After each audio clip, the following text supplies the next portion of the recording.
Namaste, viewers. Welcome to Jaipur Dialogue USA.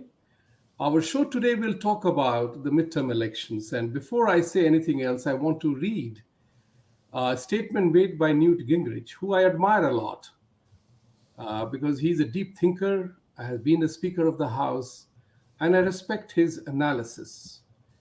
And his statement, which he said yesterday, that I have never been as wrong as I was this year. It makes me challenge every model I'm aware of and realize that I have really stopped and spent a good bit of time thinking and trying to put it all together. So the question here is very simple. What happened in these elections? Considering the fact that there was no red wave and things happened that doesn't quite explain.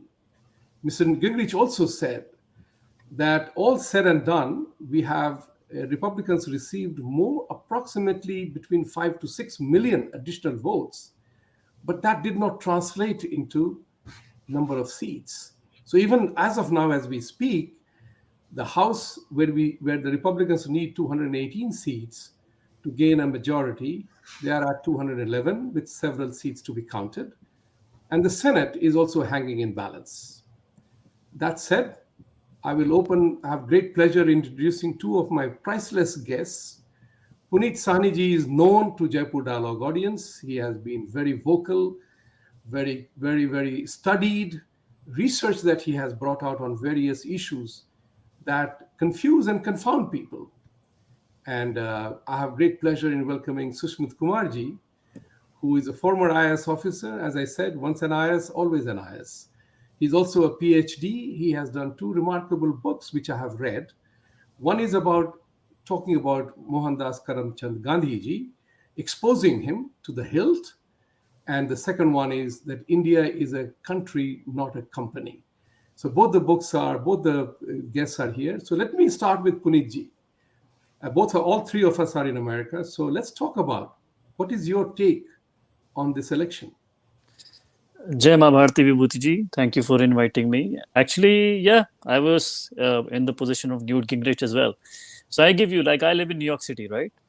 And this is as liberal as it can get. So when I used to live here, and I was actually not so much into politics. My interests are different, but just like anybody could not say anything. I'll give you a small personal example. It's actually something that was the first time really hurt me, in a way, or shook me. So the two people I respect most on my side is my brother-in-law. And really, he's a fabulous surgeon. And if you meet him, it's just brilliant. You would have never heard a smarter guy and, a better listener.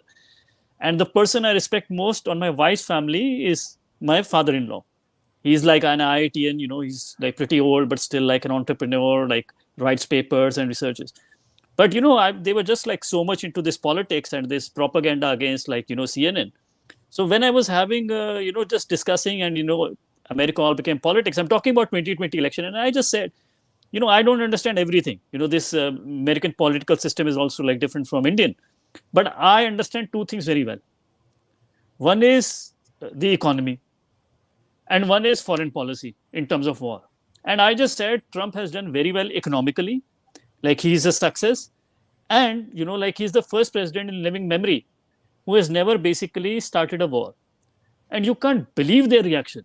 They really imploded. I have said something this and I was just so shocked. And I was like, okay, these are people I respect. I'm never going to discuss politics with them. So, that was the thing, they had done so much propaganda against, they had demonized Modi. It was kind of the same with Trump. But anyways, what I changed in this midterms was even living in New York City, which is the most liberal bubble. People had started questioning, the gas is so expensive, the economy is going down the drains, there is crime. I go to the library once a week and, it's dripping from the subway. Subways were never very clean, but you just feel it. They were always a homelessness problem. But you just go to the library, there are three people, coming into you. So everybody was complaining. And given that, I was definitely, there would be a red wave.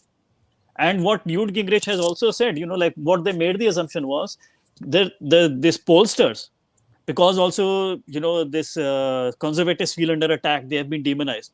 And also for their own bias, they always underestimate the output of the conservative. So they said, whatever the polls are telling us, we have to add it by 2-3%. So that is the real thing. But like it happened, and I am surprised. It was basically like not a wave, maybe I don't know if you can call it even a trickle.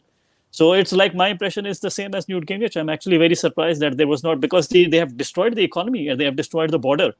Like anybody who cares for this country should be actually very, very worried by what Democrats have done in these 2 years.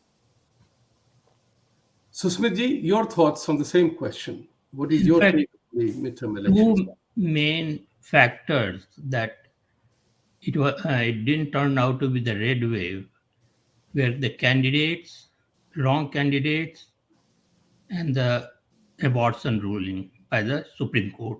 These two factors went against the red wave. Otherwise, the Republicans would have won many, many seats. So there were wrong candidates. Suppose I am in Arizona, the Republican candidate was completely wrong. So had there would have been any other candidate, he would have won. Certainly. So candidate was the wrong person. You are So talking about why, Mr. Masters, right? yeah, pardon? You are talking about the Senate candidate. Senate candidate, and also the, for example, governor candidate. He was completely pro Trump, and she was giving too many statements which were toxic. So any other would have been getting many, many votes. Only one candidate in the Ohio won, J.D. Vance, of the candidate, of the Trump candidate. So it was a wrong candidate, as well as a abortion ruling from the Supreme Court. That two factor went against the Republican. Otherwise, it was a red wave. And also, people blame Biden for the this inflation.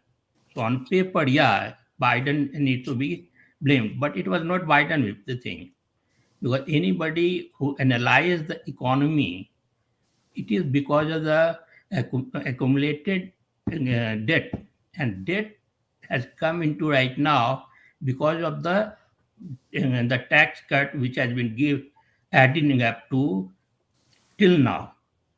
So it is not because of the Biden. It is because of the successive government that been added, and because of it we have the inflation. So Fed has to increase the interest rate. So it is because of the interest rate that we have the inflation, because when the Fed will increase the interest rate to subdue the inflation, because outside country they are not consuming the dollar, so dollar is coming back. So what is the problem? So it is wrong to blame the Biden. We are printing the dollar and giving it to other country, but they are not consuming it. So it is coming So back to the US. as a follow-up to that, I wanted to check on one more thing. Yes, you are right that no one individual needs to be held responsible for Yeah. the economic mess that the country is in. It is definitely the debt to income ratio that is hurting the country, and our ability to print notes. Yeah. We print billions of dollars notes, and the Ukraine war and everything came into play. But I also wanted to ask you that existing policies of energy independence, we completely have become dependent on energy on other countries because of Biden policy. The first thing he did, that he stopped the pipeline, began to focus on alternate energy. The resources that we ourselves have in America, they got plugged in. So how does one explain, or why would we not attribute it to the policy? One is talking about policy. The buck stops with the presidency. And that's what is important to figure out. Did the buck stop with the presidency himself?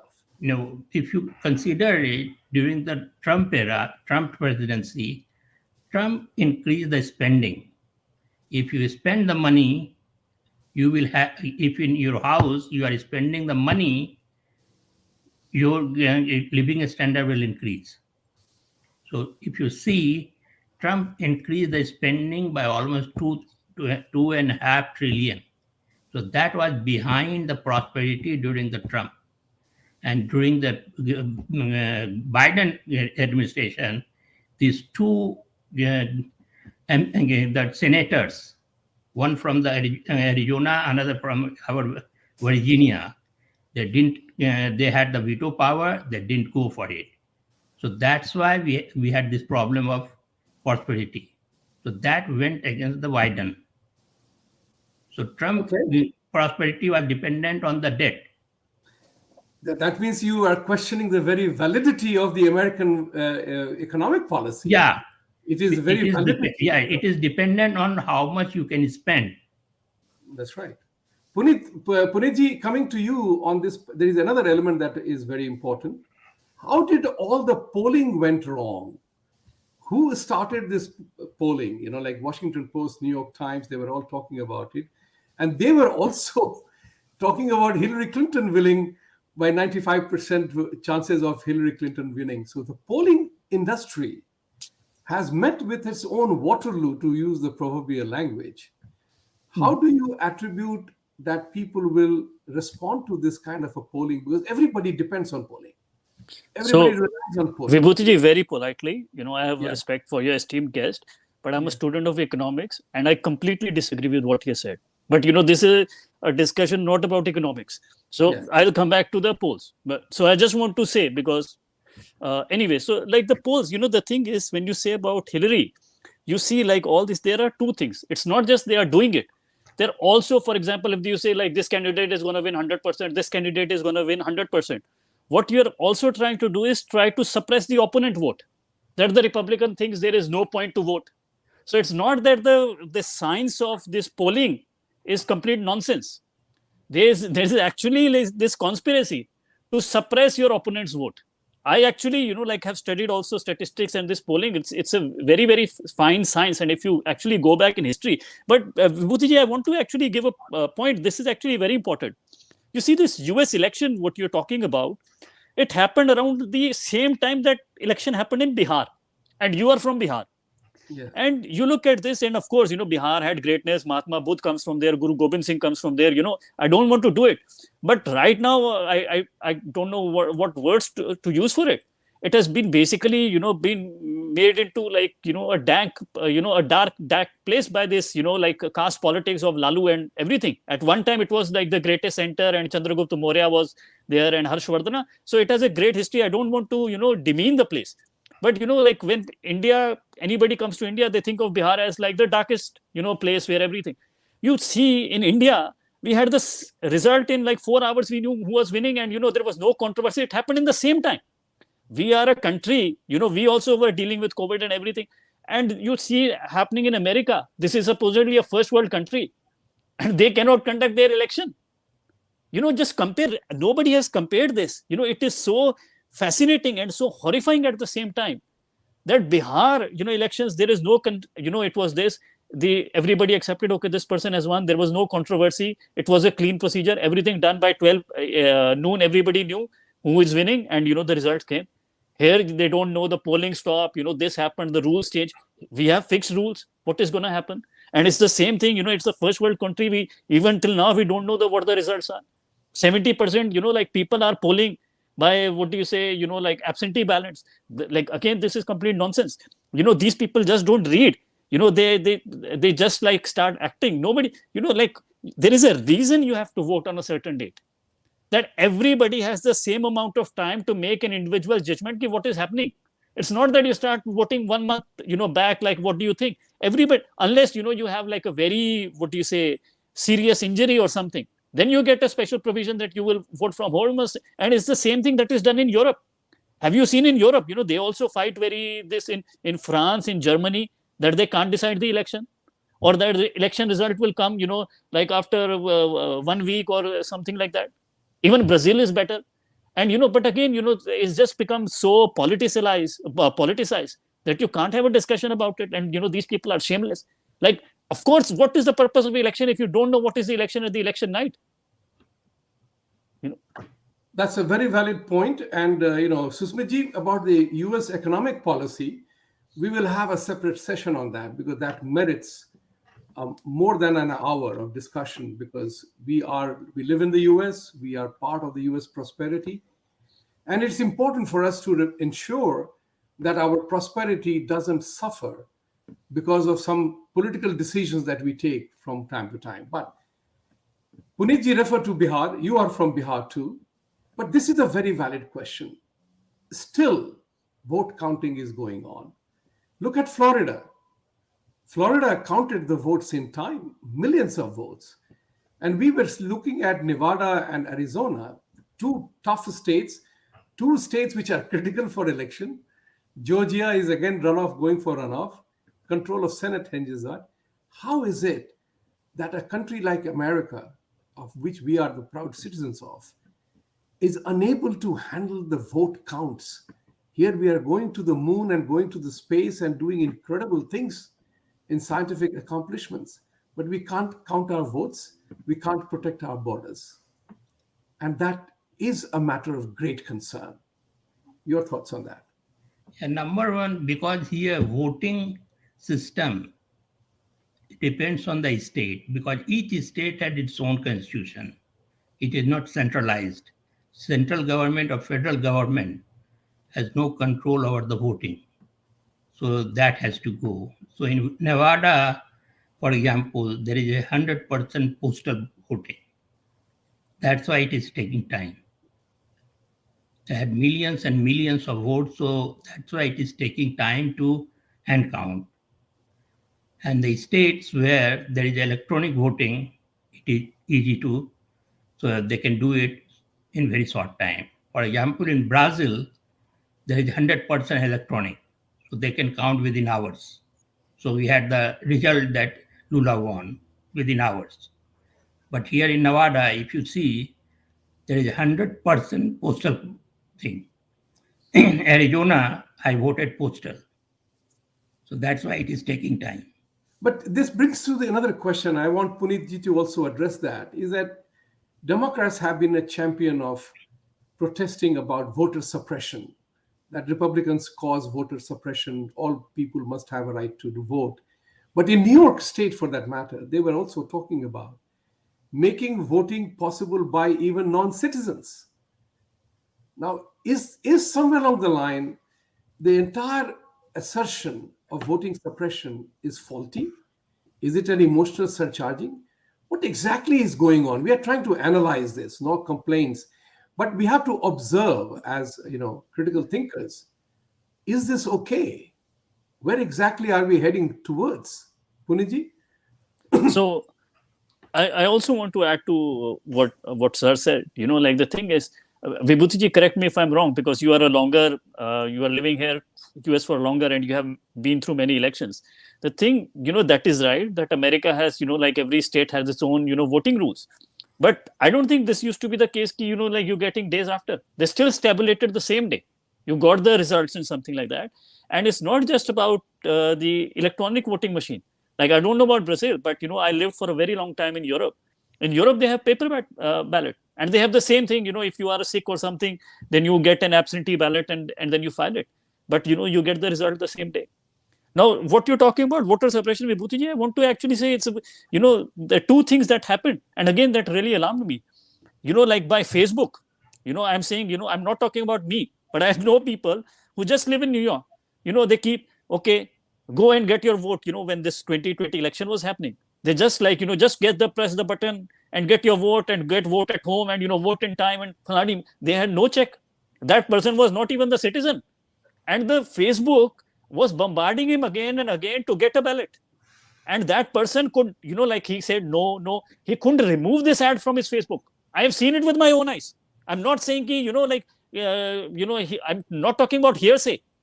I say this on personal testimony that before the election, that person is not citizen and Facebook is bombarding that, get your ballot and vote. And, he's not even a citizen and he cannot remove this ad from his page. This is, and, this, I forgot what her full name is some Molly. She did a Times, what do you say, for the Time magazine. She published after the election that this what Facebook has done, we won.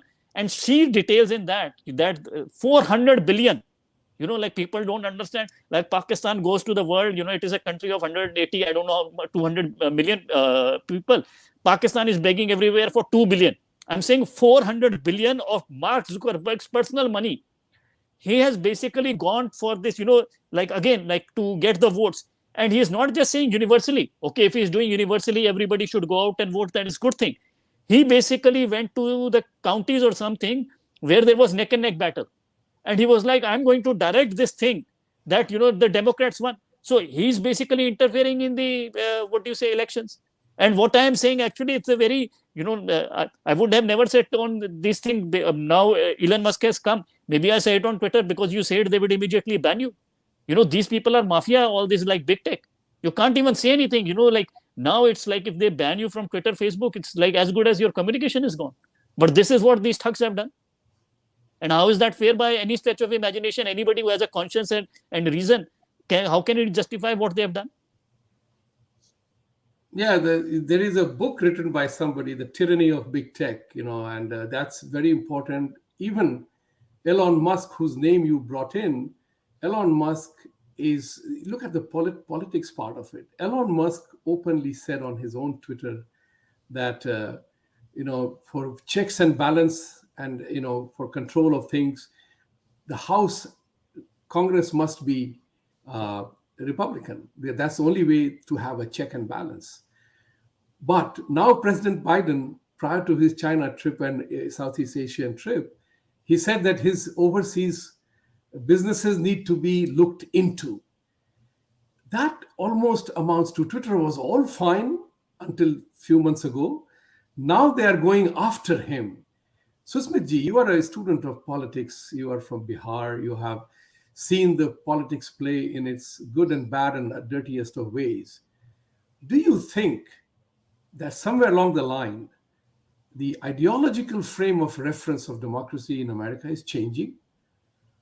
And where is it heading towards? In fact, Trump politicized nearly every department. If you see FBI, IRS, everywhere. So, but Biden has still not politicized it. In future, we will see many more. And I'm not sure Elon Musk has any connection with any foreign government or not. But what Biden has said, let us see if he will be able to do or let FBI go after Elon Musk or not. We have to wait. No, we have to wait, yes, but I sense an element of vindictiveness here. Yeah. Because same Biden, and it is a publicly known factor, it's not a criticism or anything like that, it's a public factor. Nobody is investigating Hunter Biden. Yeah. Right? Though he may be a private citizen, he's not a politician. Yeah. Like you get judged because of the office you occupy. So the question here is that are we seeing a clear, open vindictiveness coming into the political play? Puneet, what do you think? Again, I'm sorry, Vibhuti ji. Like I want to be very respectful, but I completely disagree with your guest. Like for example, he's saying Trump politicized FBI. But Trump was if you look at Durham investigation, there is a man, Kevin Kleinsmith, he falsified a FISA warrant. So I tell you, do you understand, Vibhuti ji, what is the FISA warrant? Yes. FISA warrant is basically you go after you and everybody who is going after you. So like everybody you are talking to, they can, peep into this. Trump, who has he said, this Hunter Biden investigation never moved. So the entire FBI was against him. So you see, for example, if what has come in the Durham report, for example, what he says is not just this, everybody knew this Steele dossier was bogus. And this FBI was saying, we know it's bogus. But if you can prove anything that is written in it, it is so bullshit. If you prove one thing, we will give you $1 million. This is a fact. This is not what Puneet Sahani is saying. This is an established fact. And this, this Comey and McCabe, they knew this is bullshit. They are saying somebody, you have brought us, we don't believe it. We will give you $1 million, at least have some truth. They have taken to the FISA court. And based on that, said this is credible and they have got FISA warrants. I have never seen any abuse in this history. And, like, for example, Comey says, I don't know. Again, what Brennan and McClapper, this is a different thing. but there is no has been abused in that sense and discredited against a sitting incumbent and then a sitting president. Then what happened with Trump, and it was this Biden who basically did with Flynn. So again, if we are all free to have an opinion, and I'm very open to have his opinion, but on what facts he says that Trump has politicized the FBI? FBI was going after him. FBI is doing all kinds of things. And in the end, it was nothing. This Russia collision or something. There has been no president who has been basically paralyzed this entire administration for 2.5 years out of 4 years. And it was all humbug. It was all nonsense. And how can you say it? He's actually, the reason I support Trump is because, I actually don't know. If you ask me, the person I support is Tulsi Gabbard. But for Trump, I have a lot of sympathy because how they have abused the entire system. And, they want to create how it used to be in India or Bihar. Here, there is no rule of law. There is no sense of justice. So I'm very open to his opinion, but I would say, again, I don't want to take this discussion into the abuse of, this investigative agencies. But on what basis we have an opinion that, our audience deserves this. The audience deserves it. Very well said. And I wanted to, ask Susmit ji to comment upon this element. Is that Democratic Party were tactically very smart. You've got to give them credit for that. They knew that as all the factors in the going into the election, inflation, corruption, the rampant violence, respect for law and order, police defunding, everything that was going wrong in the country was going wrong. However, what is important is that how the Democratic Party brought in Trump into the campaign and the 2022 election, midterm election, by doing the Mar-a-Lago raid. Nobody knows what the documents were, still doesn't know. Trump claims that all the documents were all okay, but the opinions become very important, how the perception is created. And Trump fell for that trap of getting involved because of his ego, because he must be present in everywhere, every comment. And so to such an extent that he is now criticizing, he is threatening DeSantis that I will tell things about you that nobody knows. That is Trump being fair with his own party and the band of people who support him. I would want this, my request to be answered by both of you. Susmitji, you go first. In fact, I will support anyone in the Republican Party except Trump. In fact, he has not only threatened the DeSantis, but his wife also, because he has dirt on his wife also, he has said publicly. So, because Trump does not know what he is going to do next minute, not only next day, but next minute, he is of this nature. The problem is that Trump certainly politicized each and every department. If you see, the IRS went after not only FBI chief, but also his deputy. You can Google it. And it has never happened in the past. And about the Hunter Biden, he's going to be, certainly there's going to be a case filed today or tomorrow. You will see. And Biden is not going to pardon him. And about the Durham, he filed the charges, but nobody has been, although 3 persons have been persecuted, finally everyone has been discharged because there was no case against him. So Trump may be finally maybe the candidate for the 2024, but he will not win. Because all Maybe your take on this. No, I just think, for example, I'm sorry, but, we have to go on facts. So, for example, what Durham made the case is very hard to prove in a court of law. So for example, what he was trying to prove, how he can't, take on the entire FBI. So what Durham made the case was that FBI has been fooled by this, unscrupulous characters. And what they argued was we have not fooled FBI. FBI knew everything. So that was the case. And he could not prove that FBI was completely innocent and the case fell against these people. But the facts that have been presented, that I said, there was a 1 million bounty prove anything of this Steele dossier is true, and you will get $1 million. And this is the thing of Komi. This is a fact. This is not an opinion. Now, on this base, you can't put somebody in prison.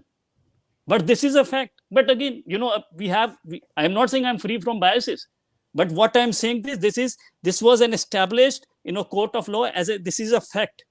On this basis, yes, he was not able to send people to prison. But that is a different question. Now, coming back to Trump, again, as I said, I like, Tulsi Gabbard. But, again, Vibhuti ji, actually, what Sir said in the previous thing, I actually, in a way, agree with him in one sense. You see, there is so much infighting between the Republican Party. For example, this Mitch McConnell and Donald Trump. And they can't stand each other and they are undermining each other. This candidate is of McConnell and this is of Trump. What you have to give to Democrats, they are like all together and they are fighting it. So if you're a divided team, even if you're a stronger team, I think that is actually the problem of Pakistan. They in cricket, they get great talent, but they have no discipline. Everybody is like running their own way. Then you are going to lose. So it's even now, Mitch McConnell is undermining Trump and Trump is undermining Mitch McConnell, which is very, very bad for the party. Yeah, I will just request the viewers, please like, subscribe our channel. We come every Saturday now at 10:30 a.m. Eastern Time. And please press the bell icon. Ask your questions if you have any to both these gentlemen. The question that I wanted to ask here is that, do you think American politics, particularly when America touts big time about American democracy, American values, is American democracy tainted at this point in time? Can we proudly claim that American democracy is worth following by other countries of the world? Your thought on it, Susmit ji. In fact, I think the other country democracy is better than us because our country is run by the Wall Street. Whoever is the president, but actually it is controlled by the Wall Street and not by the common people. They work for the Wall Street. So that's why we see everything is made by the outside the country. This is the problem here. The people in the common people win the Congress and president and the senator, and when they leave, they become the agent for this. So that has to change here, which is not there in other countries. India, even in Europe or South Asia or Africa. Africa is primitive right now. So that has to change. That is completely wrong. Okay. Puneet ji, so I have... has to change. So, in a way, I in some ways I agree, it was also this thing, in America, what I found really surprising is how much you raise of money. It is so, and Democrats always raise more money. And, it was even now, that is what McConnell and Trump was fighting, which candidate to give, which was money.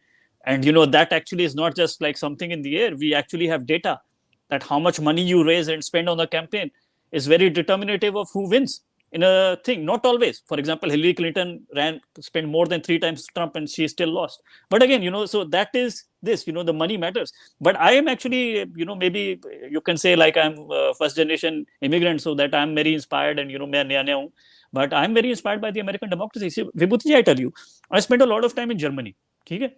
And Germany is the most productive country in Europe. And Germany has like great social security. You meet, they are full of, what do you say, Turkish and Kurdish immigrants. Or you go to Austria and you ask them, and you're like, where are you from? He's like, I am Turkish, but I'm from Germany. Whereas if you go to America, and this is the only, if you look at multiracial democracies, you have Brazil, you have Lebanon, you have India, and you have America. They are really struggling. America is the country you come from whether however you look, white, black, yellow, whichever country you come from, in 1 or 2 generations, they become American. Like if I have kids here, I'm sure like my kids would be American as much as everybody else. We take it for granted. Anybody who is saying this, go to Europe and see like, you have problem with Pakistanis in UK. Do they say they have become British and they're nothing? So it has a very, because Europe has the concept of multicultural, like salad bowl. You do your own thing.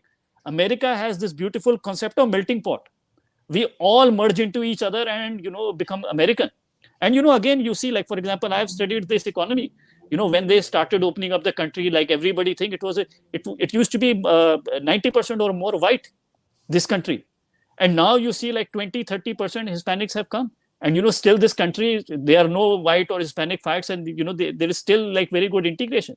You see, for example, Chris Caldwell, I think is his name, his book is there. He goes basically studies all European countries, how they are dealing with immigration.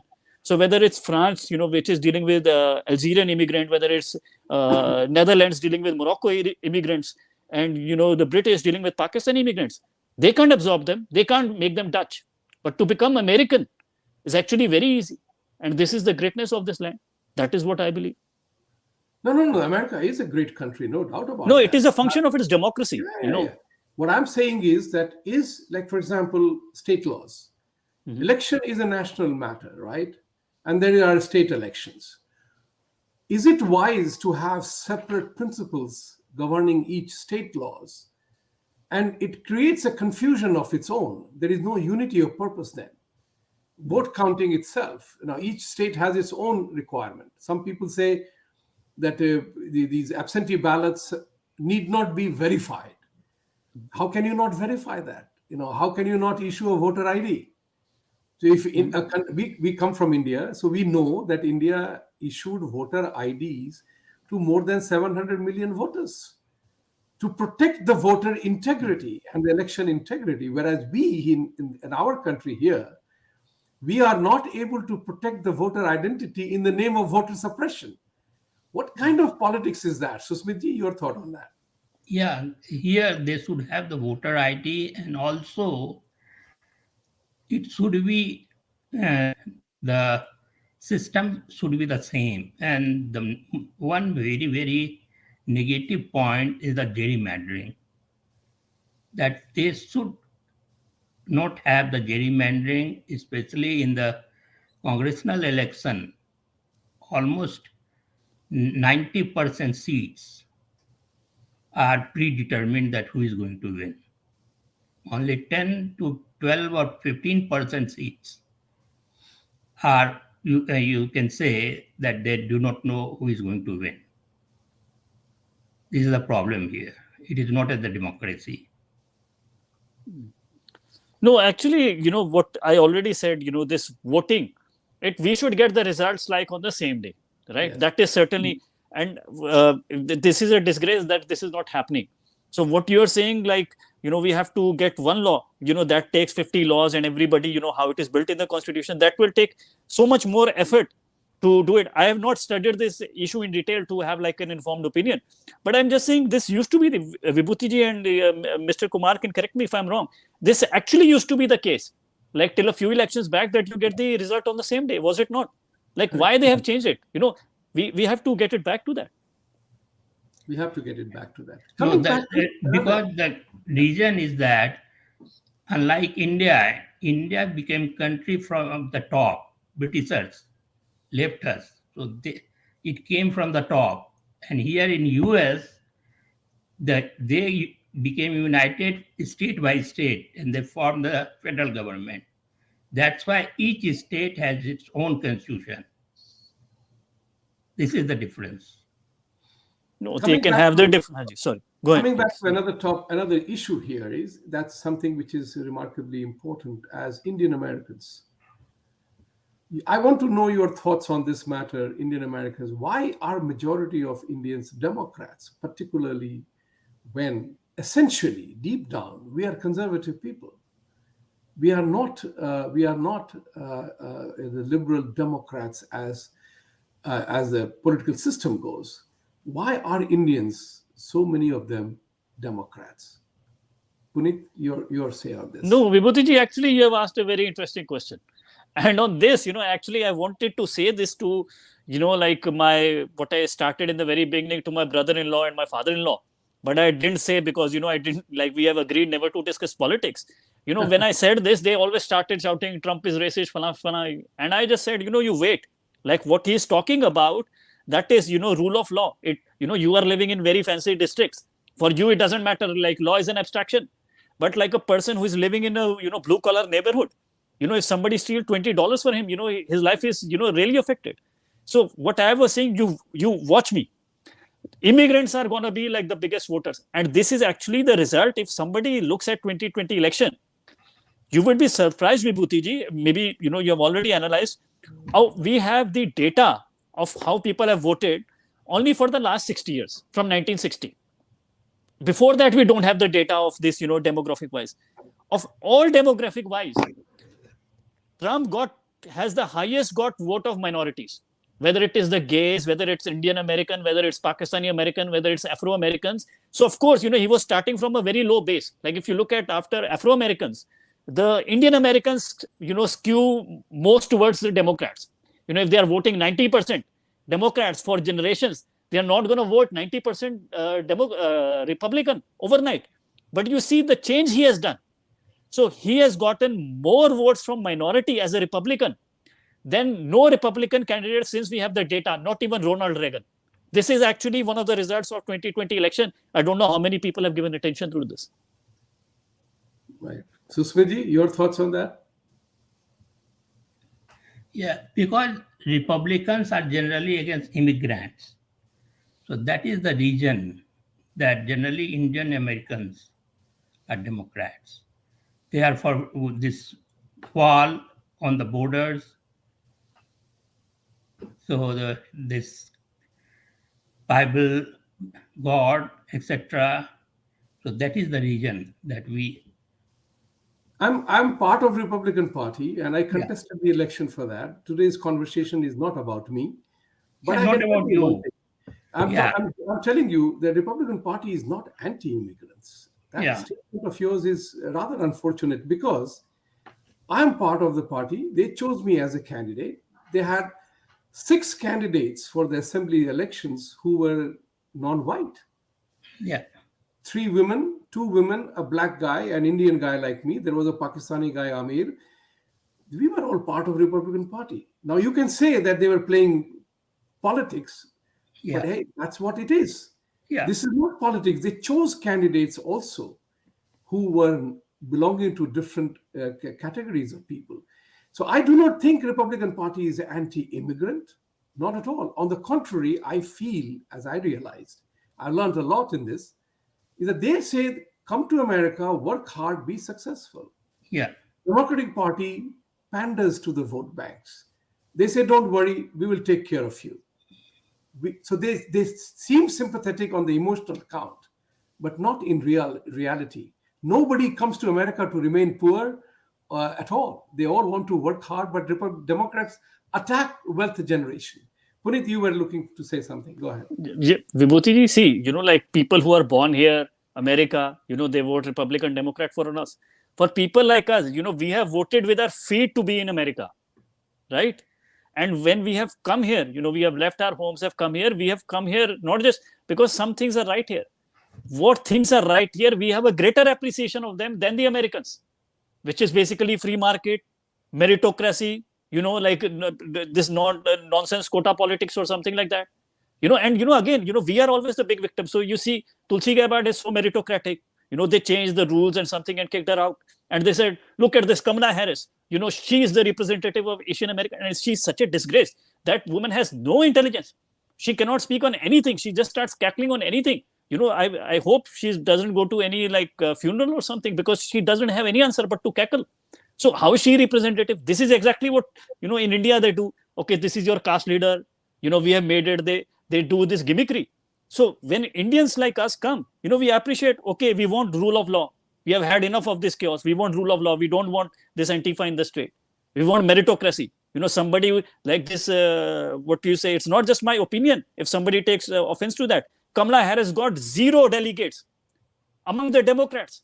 So this person who Democrats themselves are giving 0 delegates, you are putting on our top. How is she a representative? Are we so incompetent that we present a leader who gets 0 delegate? But this identity politics, we are sick of it and we have run away from it. So I tell you, one of the nicest people I've met in America is very close to me. He's actually a Pakistani guy. And he has 3 daughters and he's a very traditional Muslim.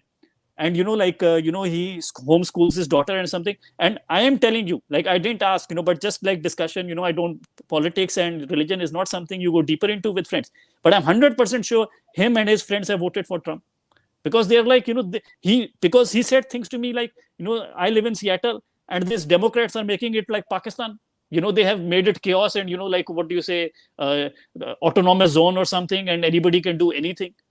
And he's like, okay, vote if you're a Muslim, vote if you're black. He's like, this is the same politics of Pakistan.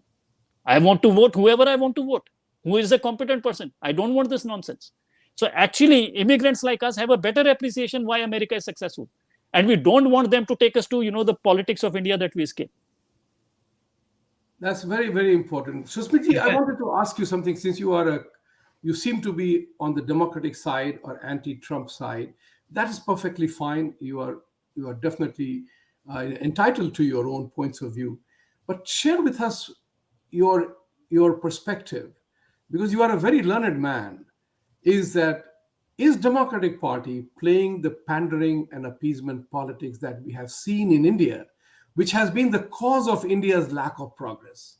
We have missed a lot of buses in India because of the politics of reservation, politics of XYZ, of pandering to various groups. And Democratic Party, I see this here, is completely playing the pandering politics. And I agree with Puneet on this matter, totally. Where do you think it is taking your party towards that direction? In fact, if you see, the most successful Indian Americans in US are two Republicans, not Democrats. Louisiana governor and the South of Carolina governors. So they were from the Republican side, not for the Democrats. Yeah, Democrats are the congressmen. So it is wrong to say that Republicans are not, the Indian Americans are not successful in the Republicans. No, nobody said that. Nobody said that. Not successful. Yeah. Nobody said that. Yeah. Yeah. But as I said, that not all Indian Americans are intelligent. So those who do not read, or those who are not familiar with the political system, so they only read or know whatever they say in the public, the politicians, because they say anti-immigrants and etc. That's why they do not vote for the Republicans. Gun, gays, and Bible. That's why they are Republican. They do not vote. So this is the reason. So my question to Puneetji would be: is that true? Is what Mr. Susmit is saying? I don't think he's right. It's not true. What do you think? Are the Republicans driven by religion and things are non-emotional about immigrants? Is that true? No, there are things. Republicans are also not in a like a time. Things also change. So Vibhuti, if you have analyzed, everybody would agree. This is not a question of opinion. That Democratic Party, like if you go history, like Republican Party used to be of this, like slave owners or big enterprises or all these things. And Democratic Party used to be the party of the working class. Now, again, this is not what Puneet Sahani has said. Anybody who wants to honestly analyze the data, and you even see the midterms map. So now Republican Party has become the party of the working man. So this is basically, and they have become like the super elite and, the super rich. They have become Democrat. So they also change from, time to time. But again, I just said, by this, we want rule of law. And, people who have come from outside America, they appreciate rule of law much better. They appreciate meritocracy much better. And, he said, not all Indians are intelligent. Nobody is ever intelligent. Even in Einstein's family, nobody would be intelligent. The question is, you have to compare. So you compare any immigrant group. Out of all the immigrant groups, Indian Americans are the most successful here. The average salary of an Indian American is twice that the average white. And actually, this is not the case with just the Indians in America. This is actually the case everywhere. And there are reasons why we are successful everywhere. I've studied actually the Indian immigrant patterns. We have 4 things that make us successful. First, we are very, very low in crime. Second, Indians have one of the lowest divorce rates. Third is our focus is on, education. And then, of course, we are economically most well off at something. So Indians have always been, professionals and very successful. But Vibhuti, I'll add a point that is actually very interesting.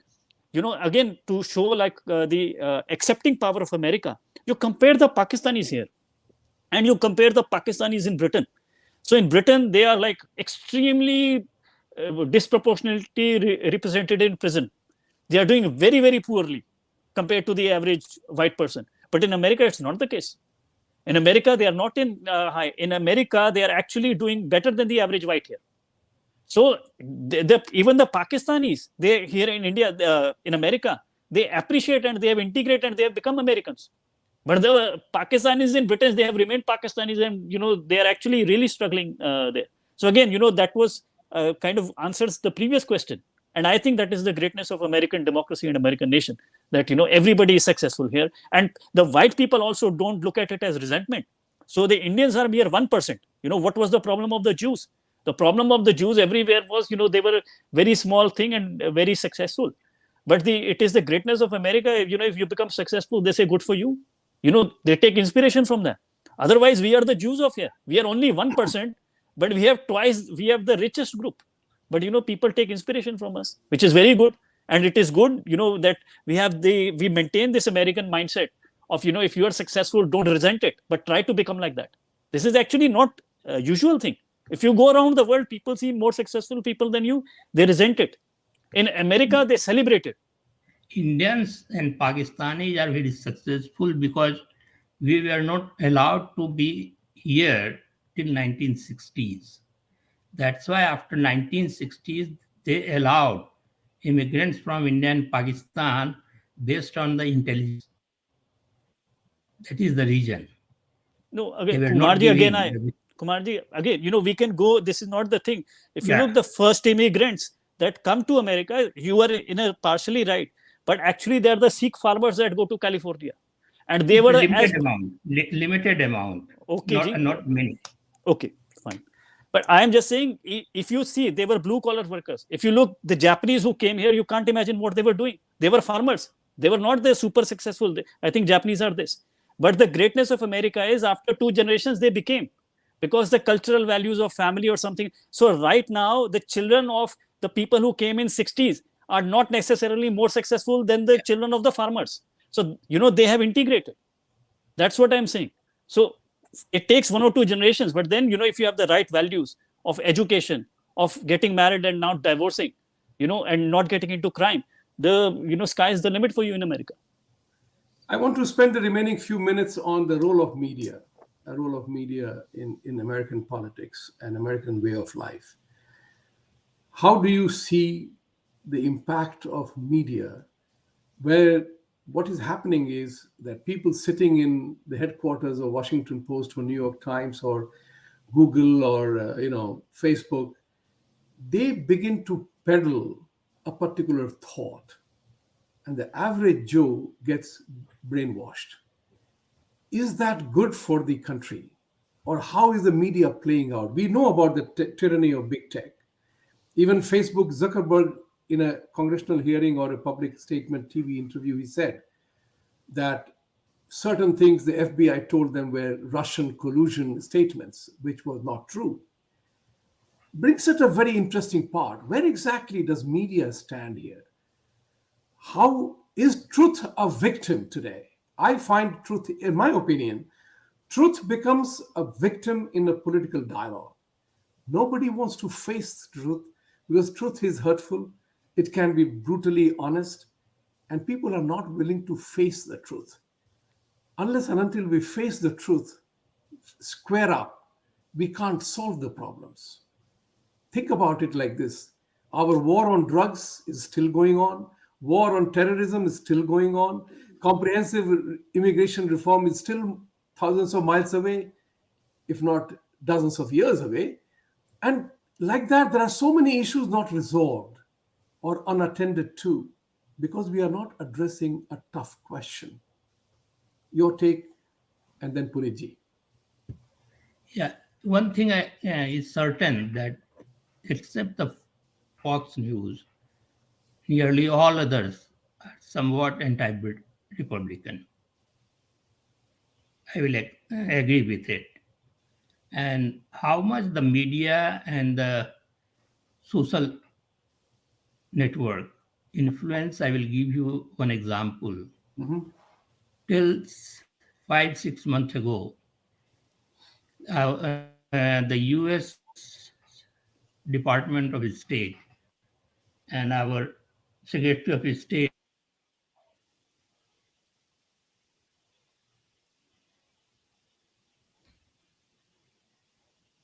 He's lost it, but I was going to say to you, we have lost a connection to him. What I wanted to say was, this is what he said, Susmitji said. He's an educated man, a very deep research man.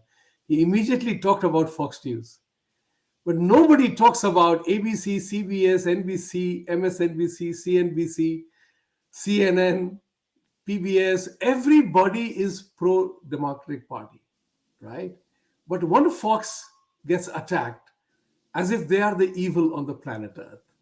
Puneet, your floor. No, Vibhuti ji, I'm like, I believe like in open markets. I think this is the greatness of this country. And I think truth has its own market. So I was actually, like this Twitter, they just like ban, and, Facebook, they just don't have to ban. There is a market now, for example, I'm sure you are aware of this Substack, Yeah. like, and all these big reporters, for example, Mark Tybee, he's completely anti-Trump, but he's an honest reporter. Everybody goes and, like, pays for him. And, who is like the other guy who started the Intercept? I forgot the name, like, he's also like anti-Trump, but he's like an honest guy. And he couldn't post. He went to Substack. He's getting millions of dollars. Then there is one lady again. So Washington Post is complete garbage. You can use it as good as toilet paper. I don't think New York Times. Because its foreign policy is good. I read Wall Street Journal. They are a business. It's actually, Vibhuti, it's not about Wall Street Journal. You wherever you go in the world, and if you want to get real news, you look at the newspaper that is serving main to the market, because these people are empirical. They can read. It's not just opinion and emotions. They like facts and data. These people can parse bullshit much better. So I read Washington, Wall Street Journal. I pay for it. I have a subscription. But in the end, like, for example, what like this like I speak on Sikhism. Now I have like much bigger following than SGPC and something. It's just like, truth has its own pull. It has its own market. As long as this big tech doesn't come and like tilt the scales, we are good. You keep your Washington Post, you keep your CNN. So again, like, people don't look at CNN. Can say whatever. Do you look the Fox News? You can abuse it. I'm not. Why does it have like more than all these big four? You compared Tucker Carlson with all this big ABC Phana Dimka. I don't watch any of them, but he has more viewers than that. So if Right. you are speaking, people will go to you. It's just like this big tech, which, and this government which is tilting the scale and shadow banning and banning, because they are cowards and they know they are liars. So they don't do it. I'm fine. Even if it goes against me, I'm happy to accept the truth. I just want, like, this country is made great on two principles: free speech and free market. And, we have to preserve them. And that's why I care. These are values I'll fight for. Here's a final question to you on this. Final question. Is free press, free speech, becoming a victim of political correctness? This is the most of, there is no doubt in this. Like, the Hunter Biden is there. I basically saw it and I couldn't say it. I was like, I'm going to get banned. But, this, anybody who looked at it for 2 minutes, he knew this was a true story. And this 58 or something, this intelligence agents, they basically come and say this is a lie. I was like, how can you be? And, and they say, I have this designation and this designation.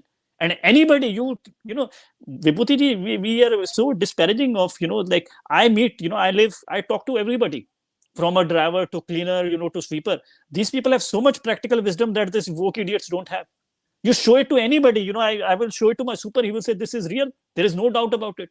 And this intelligence agents, and they suppressed it, and the New York Post, they took it down or something. What more do you want evidence of it? There is no question about it. And even like this, for example, this Macron, and they are completely anti-Trump. They are sitting in Europe and they're like, what the heck the big tech is doing in America? They are no sympathizers of the Trump. They were very happy Trump is going, but they were alarmed that this big tech can just like silence, and this is the country of free speech. So it's very, very alarming. And that's why I speak. I'm very careful because I have other fights to fight. My main fight is with Khalistanis. And if I want to get banned, I want to get banned for that, not for speaking against Democrats. But this is also a fight that is important to me: free speech and free markets. No, that's a very powerful topic, which is very important to talk about. Is that how you are almost forbidden to speak about the religious inconsistency that exists in societies, and how the way religion is practiced is actually hurting people. And that's a conversation we will have another day, because that thing needs to be brought into the mainframe of conversation. At the moment, everybody's afraid to talk about religion, but it plays an important role in our lives, individual lives. And that's what is important, that your faith, my faith, or anybody else's faith, at the end of the day, we are all humans. And if our individual faith hurts another individual faith, then that is something that we need to draw a line upon. So Puneet ji, thank you very much for joining me today. Really, real pleasure to have you. Susmit ji went away, but because of the obviously internet connection. I want to thank all the viewers. Rahul Kulkarni, thank you very much. Har Har Mahadev, your contribution is very much appreciated. Thank you everybody for joining. Please, let's expand our tribe. Like, subscribe, press the bell icon. And I want to say that I'm going to increase the frequency of the shows, logistics permitting. So let's have more conversation, because conversations resolve the issues. Discussion, dialogue, and debate resolves the issues. Extremist thoughts pull us apart even more. So with these words, have a great weekend.